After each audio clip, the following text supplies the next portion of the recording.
grabe ang praise. Mom and us, sweet delights. Cake na may puso, perfect sa highlights. Sabistone Heights, siya ang una. Homemaker na may puso, subok na talaga. Got cute na designs, lasa'y panalo. Pampasaya sa bawat regalo. Mom and us, mom knows best. Sa cake na masarap, dito ka magpa-impress.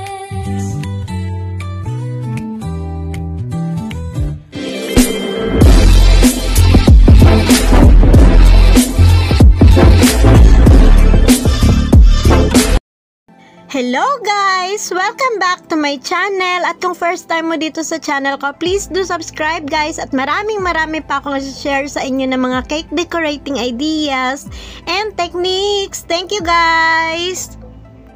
Another day, another cake na naman tayo. So, for today's video guys, ang gagawin naman natin ay choco mango cream na ala, ano ba yung tawag dito? Mango Bravo yung kanyang design, yung kanyang atake guys. So, bali ganyan lang tayo guys. Bali magawa. Yung cake niyan guys ay moist chocolate cake na meron siyang filling na choco mousse and dinrizzle ko siya ng caramel. O, diba? Napakasarap. Bali, yung gamit nating tip dyan guys ay yung star tip lang. Bahala ka na kung anong meron ka. Open star, close star, bahala ka. Kung ano lang ang available na tip na meron ka. So, ganyan lang guys, paulit-ulit. At importanteng kina-crumb coat muna natin ang ating cake and then i-chill bago natin lagyan nito para madali na sa atin ang mag-pipe ng ganito. So, napakadali lang nito, napakasimple lang nito.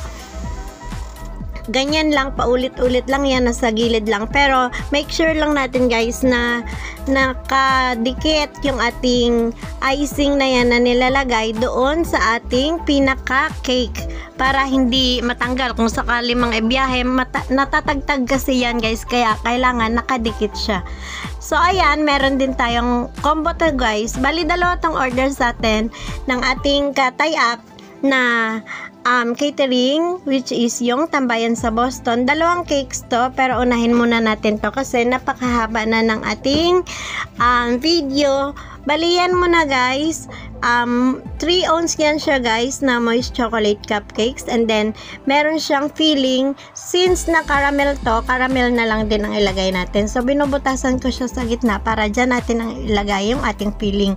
At madali din gamitin ang ating Zago straw sa pagbutas ng ating mga cupcakes. Yan, siguradong tanggal talaga yan kasi yung hindi lang siya yung basta bumabaon. Yung Zago straw kasi, di ba may butas yun sa gitna. So, pumapasok doon yung mga natanggal natin na cake sa loob ng Zago straw. So, ayan, nilalagyan natin ng ating caramel fudge, which is homemade din. Ginawa din natin yan, guys. So, ganyan lang siya kadali na gawin. At kung mapapansin din ninyo, nandyan ang aking assistant. Nandyan siya kasi siya guys, yung nagbe-bake ng ating base cakes. Kasi ano ito guys, yung mga panahon na to ay wala siyang pasok. So, nandyan siya, tumutulong siya. Kapag wala siyang pasok, tumutulong siya. Pero kapag may pasok siya, hindi ko na siya inistorbo. At nung mga time na ito guys, ay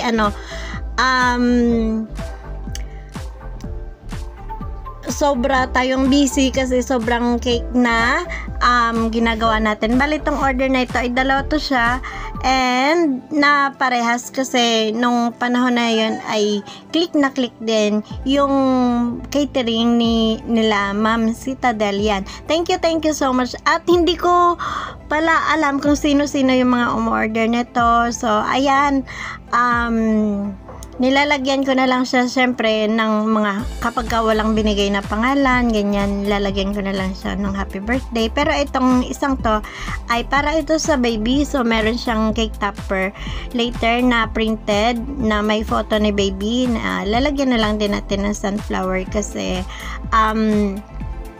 color yellow yung gusto nila na theme. So, ayan, lalagyan natin ng sunflower frame and then yung kanyang photo. And then, pati yung mga cupcakes niya, meron din siyang toppers. So, ayan, pinupuno natin. And then, lalagyan ko to siya na mango na canned mango lang ito guys kasi wala na akong available na mango puree, so bumili na lang ako ng canned. Okay din naman yun guys, masarap din yung, ang brand na ginamit ko ay yung DLA, masarap yun siya at matagal siya masira basta maayos yung storage natin. Sinustore ko siya, tinatanggal ko sa can and then sinustore ko siya sa ating plastic container with cover, nilalagay ko siya sa freezer. That way napoprolong natin yung shelf life ng ating mga minatamis na mga prutas. So ayan, nilalagay ko siya sa freezer and then bago ko siya gamitin ay tinosaw ko muna. So ayan nga ang ating diced na ripe mangoes. Ayan, ganyan siya ka-thick at napakasarap din yan. Basta yung, depende sa brand guys, yung brand kasi ng DLA ay hindi siya masyadong matamis at hindi siya yung nakakaumay na parang nakakahilo na minsan sa sobrang daming artificial flavors, yung mga ganon. So ayan na guys, nilalagyan ko na siya ng toppers at yan na, tapos na yan siya. Ganyan lang siya kadali. Pero nung araw na to ay marami tayong order, kaya haggard over sauce na ang ating peg dyan. So yan na guys, tapos na. Ayan, o diba guys, maliban sa napaka cute na niya, ay napaka very appetizing niyang tingnan. Parang ang sarap-sarap niyang tingnan. At talaga namang masarap yan guys, nagustuhan yan ng ating client. Yan, thank you so much again. Tambayan sa Boston for always trusting us. Thank you po sa partnership and friendship at lahat-lahat ng ship. Thank you so much po, and thank you also for watching my videos guys. Thank you for always supporting my videos, my premiere, my shorts, my live streaming. Thank you, and special thanks of course to my channel members. Sobrang laking tulong nyo po sa aking channel. Thank you so much. Alam nyo naman. Thank you, maraming salamat at maraming salamat sa suporta. See you again next time guys, and if you like this video pala guys, please don't forget to hit the like button and comment, share kung may mga oras kayo, share to your friends and your family, mga ganyan. Thank you, and for those who are sharing my videos, thank you so much. Sobrang laking tulong talaga niyan kasi syempre sa views tayo nabubuhay ang ating channel, diba ganyan.